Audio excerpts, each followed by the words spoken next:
Хятад улс олон улсын далайн тээврийн логистикийн анхны үйлчилгээг оны эхний өдрөөс нэвтрүүллээ.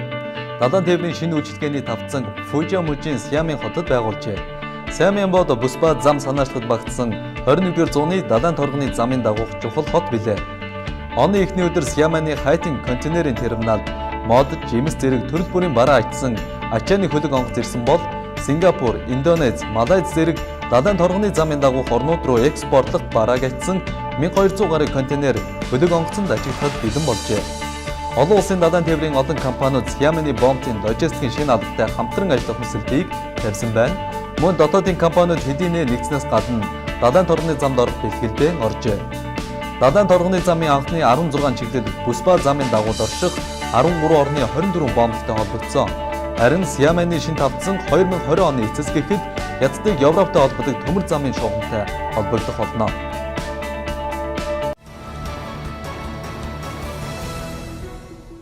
Хятад улс далайн торгоны замын дагуух нутаг дэвсгэрт орчны цаг агарын урьдчилсан мэдээллийг хариуцах системийн туршилтыг нэвтрүүлж эхэллээ.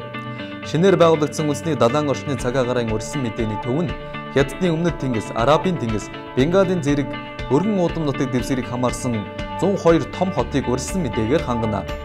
21-р зуун гэхэд далайн ослоор үргэлжсэн хүмүүсийн тоо олон зуун мянгаар тоологдно.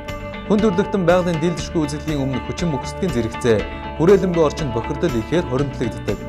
Цаг агарын шинэ систем нь эргийн бүс нутгийн боломжийг дээшлүүлэн далайн орчныг хамгаалахад чиглэгджээ.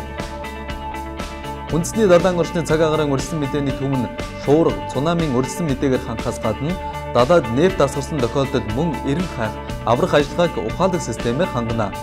Энэхүү систем нь цаг агарын урьдчилсан мэдээллийн 7 дэд системээс бүрдэх ба Хятадыг зүүн өмнөд Аз, Индонезийн бүлэг арлууд, Энэтхийн хагас их газар, Арабын хойг, Сомали, Египт эзэст нь Европ төвтэй холбодог далайн торгоны зам зориулсан суваг, навигацийн аюулгүй байдлаар хангах юм.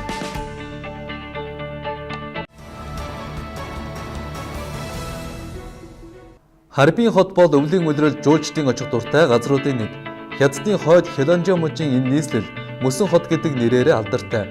Цаас мөс, ой шугуй, гол ус зэрэг экологийнхоо нөөцийг ашиглан Харбин хотыг зөвхөн өвлийн улирал төдийгүй бусад улиралч жуулчдын амралтын газар болгон хувиргажээ. Мөсөн хотын аль жуулчдын үйлдвэрлэлийн орлого жилд доод тал нь 10 тэрбум ам.долларт хүрдэг байна. 2017 онд 78 сая жуулчин хүлээн авч 17 тэрбум ам.долларын орлогыг олжээ. Жил бүрийн өвөл энд олон улсын цас мөсний фестивал зохион байгуулагддаг. Харбин данх 1963 онд мөсөн дэлгүүрийн үзэсгэлэн зохион байгуулагдаж байсан бол цас мөсний фестивал 1985 онд анх болж байжээ. Харбины цас мөсний дэлхийн нэртэй мөсөөр уурсан баримлууд бүхий паркийг хотын захиргаа 1999 оноос өнөө хүртэл ажилуулж байна. Үлгэрийн орон мэт энэ парк 800 мянган хавтгай 400 м талбайг эзэлдэг. Энд мөсөн баримлын олон улсын фестивал зохион байгуулагддаг уламжлалтай. Жуулчид дэлхийн өнцөг булан бүрээс мөсөн паркийг зорьсоор байна.